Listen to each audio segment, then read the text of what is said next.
পূজা, আমাদের দুজনের নতুন জীবন শুরু হলো।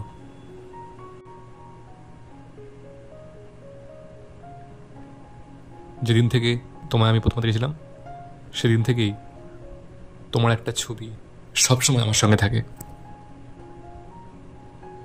পূজা, আমি তোমাকে ভালোবাসি। খবরদার, আমাকে একদম ছোবে না। নেহাত আমার মা বাবা এখানে জোর করে বিয়ে দিয়েছে বলে বিয়ে করেছি, নাইলে আমি তোমাকে বিয়ে করব? শুনে রাখো, আমার একটা বয়ফ্রেন্ড আছে আর আমি ওকেই ভালোবাসি। আর আজকেও আমি ওকেই ভালোবাসবো, ভবিষ্যতেও ওকেই ভালোবাসবো। তুমি চলে যাও, এই নাও তোমার বালিশ, আর বেরিয়ে যাও এই ঘর থেকে, যাও।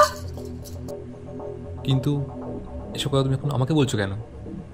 এগুলো তো তোমার বাবাকে বলা উচিত ছিল। এখন তো আমাদের সবার সমস্যা হয়ে গেল।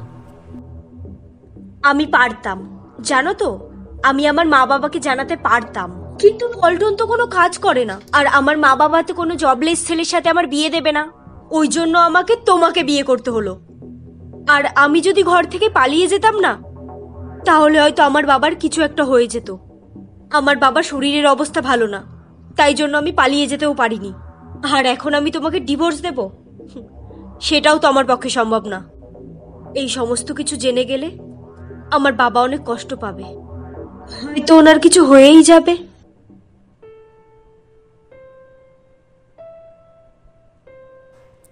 আচ্ছা বেশ, যতদিন উনি বেঁচে আছেন আমি ততদিন তোমাকে ডিভোর্স দেবো না। ওনার অবর্তমানে তোমার যা ইচ্ছা তুমি করো, কোনো সমস্যা নেই। আর হ্যাঁ, আমি তোমাকে বিয়ে করেছি, তুমি আমার স্ত্রী। তুমি আজ থেকে এখানে থাকবে নিশ্চিন্তে, কোনো সমস্যা নেই। আর আমি তোমাকে আসবো না একদম। তোমার যখন যা ইচ্ছা তুমি করো। আমাদের সেই সকালে অফিস যাই, রাত্রে ফিরি, তুমি এখানে একা থাকতে পারবে, কোনো সমস্যা হবে না।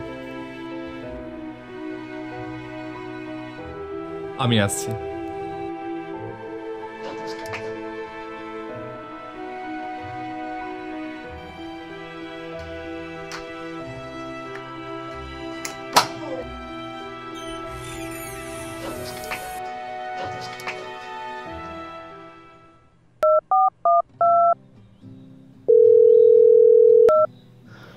বলো। হ্যালো পল্টন, আমি কাল রাতে ওর সাথে কথা বলেছি তোমাকে নিয়ে। ও বলেছে নো প্রবলেম, বাবার অবর্তমানে তুমিই হবে আমার জীবন সঙ্গী। আচ্ছা তুমি কোথায় আছো এখন? আমি এক্ষুনি তোমার সাথে একটু দেখা করতে চাই।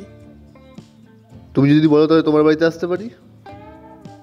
হ্যাঁ, ও এখন বাড়িতে নেই, বাইরে গেছে, তুমি এখন আসতে পারো।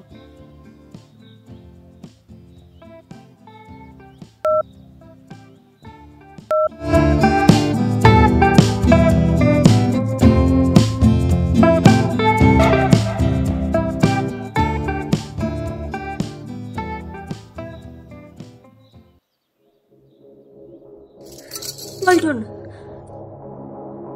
দেখো আমাদের এখনো বিয়ে হয়নি, বিয়ের আগে এইসব করা ঠিক নয়। আর আমি তো এখন অন্য কারো স্ত্রী, বলো। দেখো, তুমি এতদিন আমাকে দাওনি, কিন্তু আজ আবার তোমাকে চাই। মানেটা বুঝতে পারছো না? আমার শুধু তোমাকে চাই। ও নাকি কাল সারা রাত বরকে পেয়েছো বলে আমার প্রতি আর মুড আসছে না? পল্টন, আকাশ কালকে সারা রাত আমাকে টাচ পর্যন্ত করেনি। আমি বিশ্বাস করি না, ঠিক আছে? আর তাছাড়া, আর তুমি কি ভাবছো আমার বাড়ি থেকে একটা ডিভোর্সি মেয়ের সঙ্গে আমার বিয়ে দেবে? আমি তোমাকে বিয়ে করতে পারবো না, ঠিক আছে? তুমি আকাশের সঙ্গেই থাকো। তবে হ্যাঁ, মাঝে মধ্যে আমি এসে একটু রোম্যান্স তো করতে পারি। এইসবের মানে কি? হ্যাঁ দেখো, আমি তো বিয়ে করতে পারবো না, কিন্তু ফুলসজ্জা তো করতে পারি। ছাড়ো ছাড়ো।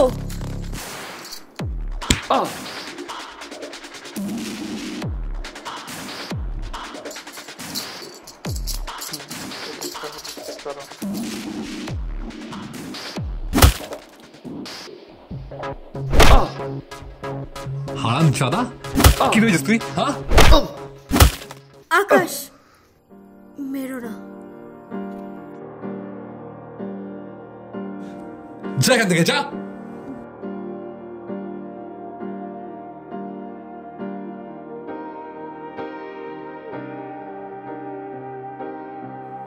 কি ও? পল্টন। ও তোমার বয়ফ্রেন্ড? হুম।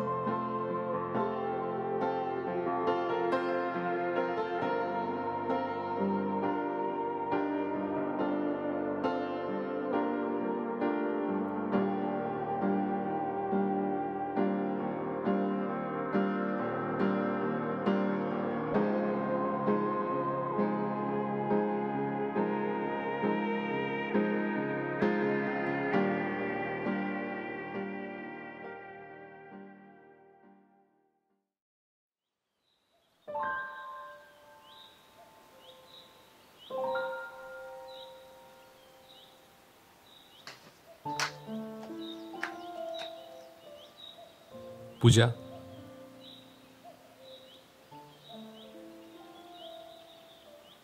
দেখো প্লিজ কেতো না। এটা তো ঠিক যে একটা ডিভোর্সি মেয়েকে একটা ছেলে কখনো বিয়ে করতে চায় না, ভালোবাসতে পারে না, শুধু ইউজ করতে পারে। তবে ও যদি তোমাকে ভালোবাসতো তা তোমাকে বিয়ে করতো। আকাশ, আমি এত বড় একটা ভুল ডিসিশন নিয়ে ফেললাম। আমি ভাবতাম ও মনে হয় আমাকে অনেক ভালোবাসে, আমিও যে ওকে খুব ভালোবাসতাম। আমি জানি, আমি সব বুঝতে পারছি। কি করবে এখন? আমাকে একটা জব খুঁজে দেবে, তাহলে আমি আমার বাবার অবর্তমানে আলাদা একটা ফ্ল্যাট নিয়ে সেখানে থাকতে পারবো। দাও না, আমি তোমাকে হাত জোর করে বলছি, যে কোনো কাজ আমি করতে পারবো, কিন্তু আমাকে একটা জব খুঁজে দাও। Good, good decision. আমি দেখছি কি করা যায়।